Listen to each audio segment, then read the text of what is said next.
Hello everyone, Jolene here from Bookworm Adventure Girl. I hope that you are all well and welcome back. If you are new, thanks for checking out my channel. Please hit subscribe and stick around. As you may know, I have been away for a little bit. I've been visiting family, so I took a break from posting videos, but I am now back home and I have some catching up to do. So today I am going to talk about the books that I hauled in June, and then on Friday I will do my June wrap-up because I have some great books that I really want to tell you about, and I'll be talking about those. So I have 7 books to talk about today, and as usual I am going to begin with the books that were sent to me by publishers or authors. So in June I received several books by Indigenous authors, so I'm going to start there. From ZG Stories and Douglas and McIntyre, I received All That We Say Is Ours by Gill. And this is actually a re-release, and it shares the political story of the Haida Nation, their struggles and their fight for self-determination.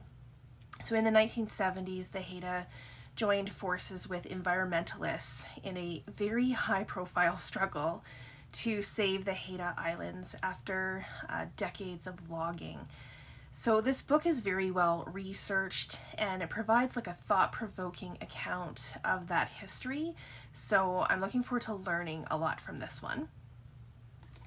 So next are 2 books that I received from ZG Stories and Harbor Publishing. And I'm going to continue with the theme of the Haida Nation with this memoir called So You Girls Remember That by a Haida elder, Nora Bellis, with Jenny Nelson. And this is actually an oral story of Nanny Nora, who lived from 1902 to 1997. And this memoir contains stories of Nora's childhood, her family, and her various life stages, but it also includes the changing political relationship between Canada and the Haida people. So I think that this book, paired with the other one, might actually be good to read back to back or simultaneously to kind of get the personal side as well as the more historical and political aspects of the time and the Haida people. And the second book from Harbor Publishing is a children's book called Ben the Sea Lion, and this is by Roy Henry Vickers, who also illustrated the book and is one of the most celebrated Indigenous artists in Canada. This book is for children ages 3 to 5 years old, and it uses very bright, vibrant colors. I just think that they are stunning. This is about Uncle Johnny, who accidentally catches an orphaned sea lion pup in his fishing net, and his nephew Roy and his cousin Bussy, I think it is, nurse the creature back to health and learn some life lessons about nature along the way. So this one just sounds like a lovely story, and I love all of the great art as well. The next book that I want to talk about is a book that I purchased to support the author. So to be totally transparent, I know this author and his family, and John Renaud wrote A Troll in the House, and this is you can see it's just a quick read about PTSD, which is personified as the troll and how it affects people. So I've already read this book, and I will be talking more about it when I do my wrap-up later this week, so can follow that if you're interested. The book from the Republic of Consciousness this month is Of Saints and Miracles by Manuel Astur. And this comes out actually today, July 6th.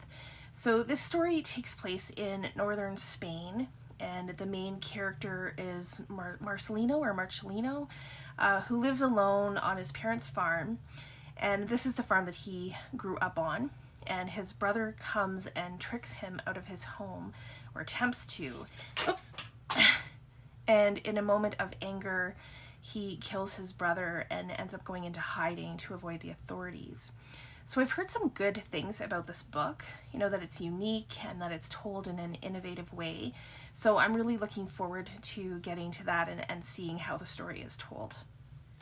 Next up is Bad Eminence by James Greer. which actually just came out yesterday on July 5th. This story has potential, I think. The main character is Vanessa, who is a translator, and she has been offered a job to translate a book by a very famous French writer. And when Vanessa meets the author, everything about life becomes very complicated, and it kind of leads Vanessa down this literary hell, and there are con games and doppelgangers. So I'm not sure. I'm hoping it'll be good. We'll see. If you know about this book, please let me know. And then the last book that I hauled was for my book club, and it is Kristin Hanna, The Four Winds. And Kristin Hanna has quickly become a favorite author of mine, and I've actually already finished this as well, so I will be talking about this later on in the week. This book is about the 1930s in Texas during the Dust Bowl era, and how one family makes decisions in order to survive. And this actually ended up being one of my favorite books of June, so I'm really looking forward to telling you more about it, because it was something that I really didn't know a whole lot about. So those are the books that I hauled in June. So let me know if you have read any of them, or if you are interested in any of them. What are some books that you hauled in June that you are looking forward to reading? I look forward to chatting with you in the comments. Thanks again for watching. I hope you enjoy the rest of your day, and don't forget to make every day an adventure.